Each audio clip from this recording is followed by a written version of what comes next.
Melanjutkan cerita di episode sebelumnya bahwa Sudawirat, Suliwa dan Lokahita akhirnya mau menuruti kemauan wanita-wanita siluman yang mengundang mereka untuk menjadi saksi pernikahan Angling Kusuma dengan majikan mereka. Hal itu mereka lakukan untuk mengetahui di mana sebenarnya putra Prabu Angling Dharma itu berada. Selanjutnya, mereka semua pun segera menuju istana para siluman tersebut. Dan baru saja mereka masuk ke ruangan yang megah itu, tiba-tiba tangan dan kaki mereka bertiga pun dirantai secara otomatis. Hal itu jelas membuat ketiganya pun kaget. Namun, wanita berbaju kuning itu pun mengatakan bahwa rantai tersebut adalah sebagai syarat mutlak bagi mereka untuk bisa masuk ke ruangan upacara dan menyaksikan pernikahan Angling Kusuma. Itu syarat mutlak masuk ke ruang upacara. Ikuti saja. Tidak, ini aneh. Ini tidak wajar. Jangan merontah. Rantai itu akan makin erat menjerat kalau pendekar merontah. Keterlaluan kamu. Biar saja.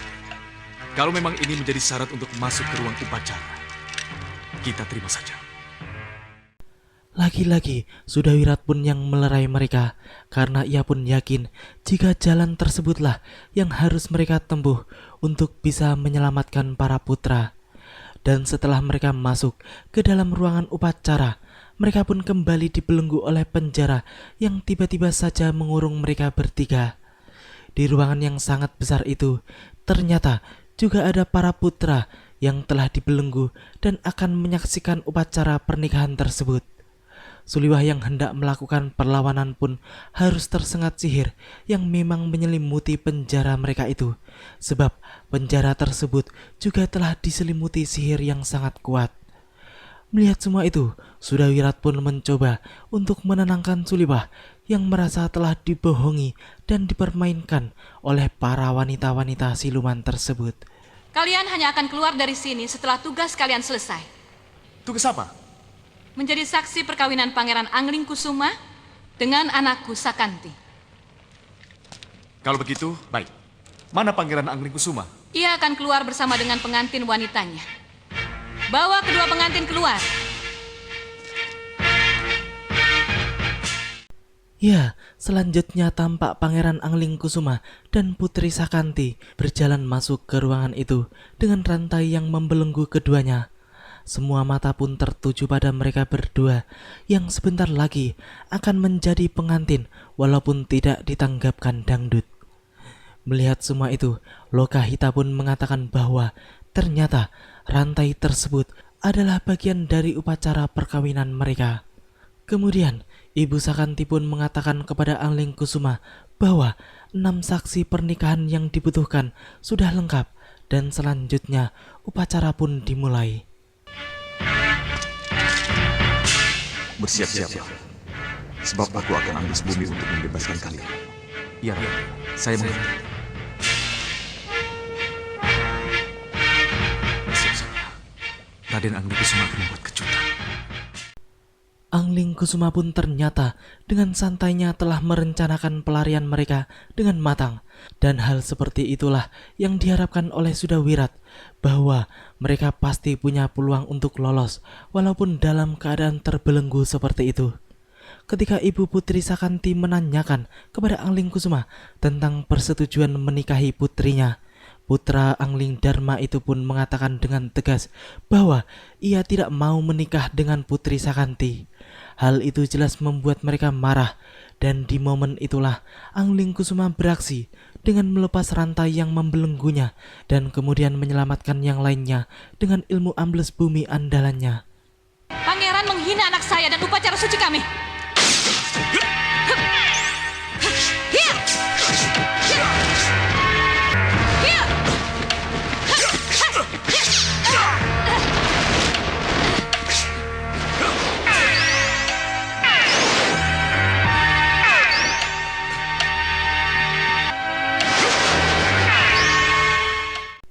Ya, dengan gerakan yang sangat cepat luar biasa, putra Prabu Angling Dharma itu pun menyelamatkan rekan-rekannya. Sedangkan Ibu Putri Sakanti yang baru menyadari bahwa para tawanannya telah menghilang dan kabur pun kemudian menyuruh para anak buahnya untuk mengejar mereka. Sementara itu, Angling Kusuma dan yang lainnya pun telah berada di luar wilayah kekuasaan para siluman tersebut. Akan tetapi, ketika mereka semua hendak beranjak pergi dari tempat itu, lagi-lagi para wanita siluman tersebut pun menghadang.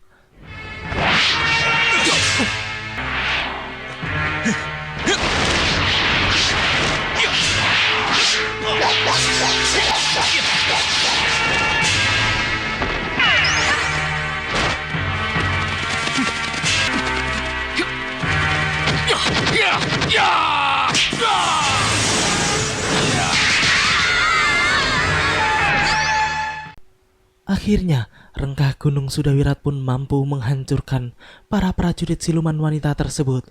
Namun, belum cukup sampai di situ, karena kemudian muncullah 3 murid utama siluman itu yang hendak membokong mereka.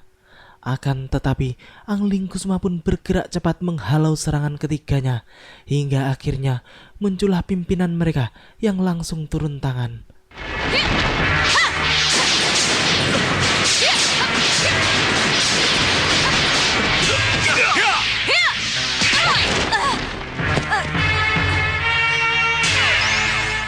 Tidak mungkin kita teruskan semua ini. Iya, Nyi. Sebaiknya perburuan jangan diteruskan, Raden. Raden harus kembali ke Malwapati bersama kami. Sudawirat pun menyampaikan tugas yang diberikan oleh Prabu Angling Dharma kepada Pangeran Angling Kusuma, bahwa ia hanya ditugaskan untuk menjemputnya saja, dan ia tidak tahu kalau ada maksud lain di balik semua itu. Angling Kusuma pun menjadi penasaran ada apa sebenarnya. Ia pun kemudian menanyakan kepada Suliwah, namun Suliwah pun menjawab bahwa hanya ayahandanya sendirilah yang tahu tentang hal tersebut. Melihat ketegangan itu, Ramaja Gandhi yang sebelumnya telah berjanji untuk berbicara 4 mata kepada Angling Kusuma pun kemudian mengajaknya untuk menjauh dan membicarakan tentang mimpi Dewi Sekarwangi serta Dewi Kusuma Gandawati tentang pernikahannya dengan Putri Denawa. Kenapa Kanda bertanya begitu?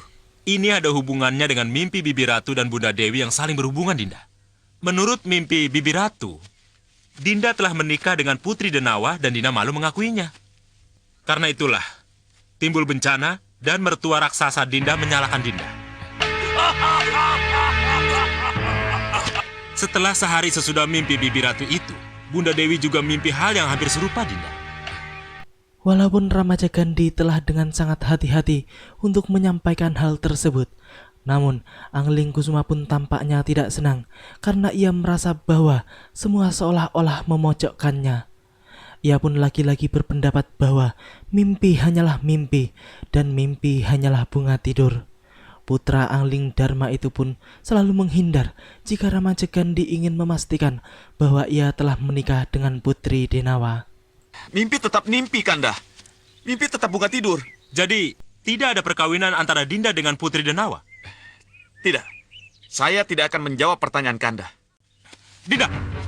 Dinda! Kita harus kembali ke Malwapati secepatnya, Raden. Saya kira pulang memang lebih baik. Kini kita menuju Sesa Cendawa dan Gendrawani yang pada saat itu sedang membicarakan tentang Surabarong, yaitu iblis penguasa lembah hantu yang satri mandraguna dan tidak bisa mati, serta termasuk musuh besar Malwapati. Soca Cendawa pun menceritakan kepada Gendrawani bahwa dahulu Surabarong pernah jatuh cinta kepada permaisuri Angling Dharma, Dewi Sekarwangi. Iblis itu pun kemudian nekat masuk dan menyerang Malwapati dengan gagah berani untuk merebut Dewi Sekarwangi dari tangan sang Prabu. Dengan kesaktiannya, ia pun mampu mengobrak-abrik para prajurit Malwapati yang berjumlah sangat banyak. Bahkan 2 senopati Malwapati pun sangat sulit untuk mengimbangi kekuatan dahsyatnya.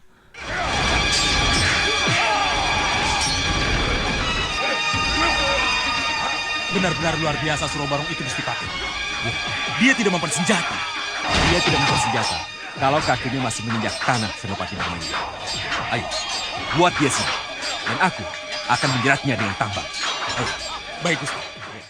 Ya, dengan kecerdasan dan pengalamannya di dunia persilatan, Patih Batik Madrim pun langsung mengetahui kelemahan Surabarong di kala itu. bahwa iblis tersebut harus dipisahkan dari tanah. Dengan kata lain bahwa mereka tidak boleh membiarkan Suro Barong berpijak pada tanah apabila memang ingin mengalahkannya. Setelah memberikan perintah khusus kepada para prajuritnya, Batik Madrim pun kemudian menunggu momen penting ketika Suro Barong telah terikat dan terbelenggu, hingga kemudian ia pun mampu menghantarkan kembali Suro Barong ke lembah hantu dalam keadaan mati setelah Patih Malwapati itu memasungnya di sebuah pohon yang kokoh.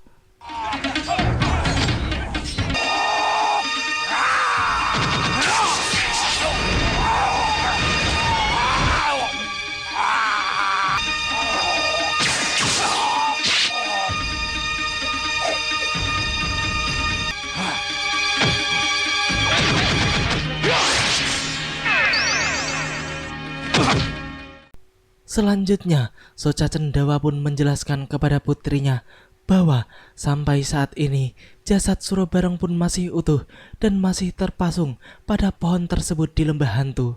Dengan ilmu kesaktian Batik Madrim tersebut, iblis itu pun tidak akan bisa melepaskan dirinya walaupun ia berada di wilayah kekuasaannya sendiri.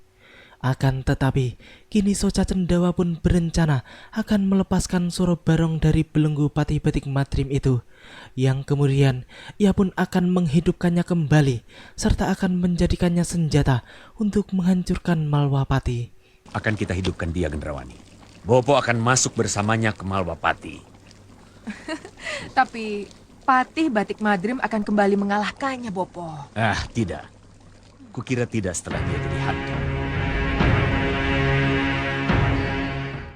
Malam itu, Malwapati pun kedatangan Suro Barong yang telah bangkit menjadi hantu.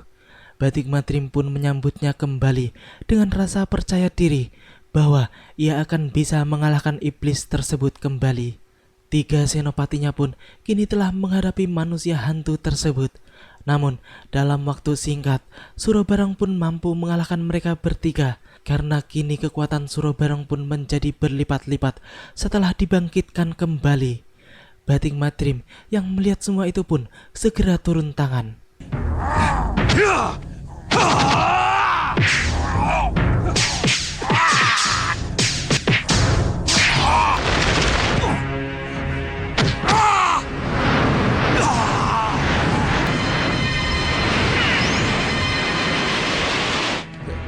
Suro Barong akan saya buat menjadi mayat hidup yang menakutkan dan mengerikan. Ya, ternyata semua itu hanyalah mimpi dan angan-angan Soca Cendawa dan juga Bahadur yang pada saat itu sama-sama sedang membicarakan iblis penguasa lembah hantu tersebut. Bahadur pun menjelaskan bahwa Suro Barong akan menjadi senjata yang sangat luar biasa bagi mereka untuk bisa menghancurkan Malwapati serta merebut kembang Wijaya Kusuma dan panah Konta Wijaya Danu dari tangan Prabu Angling Dharma. Dia akan punya kekuatan luar biasa. Dan juga mempunyai naluri penghancur dan pembunuh. Itulah rencana saya. Mungkinkah para senopati Malwapati itu, termasuk Patih Batik Madrim, bisa kalah oleh Suro Barong seperti yang Tuan Bahadur kayakan? Demikianlah akhir cerita di episode kali ini. Nantikan kelanjutan kisahnya di episode selanjutnya. Terima kasih bagi teman-teman semua yang udah mau nonton. Jangan lupa subscribe dan share, dan juga nyalain notifnya. Wassalamualaikum warahmatullahi wabarakatuh, dan salam anak 90-an. Kedatangan Suro Barong sangat tiba-tiba dan tidak terduga, Yang Mulia. Bisa menghilangkan keseimbangan seseorang. Pada saat itulah Suro Barong yang sudah kita kuasai akan mampu kita suruh melakukan apa saja. Jadi jangan khawatir, Yang Mulia.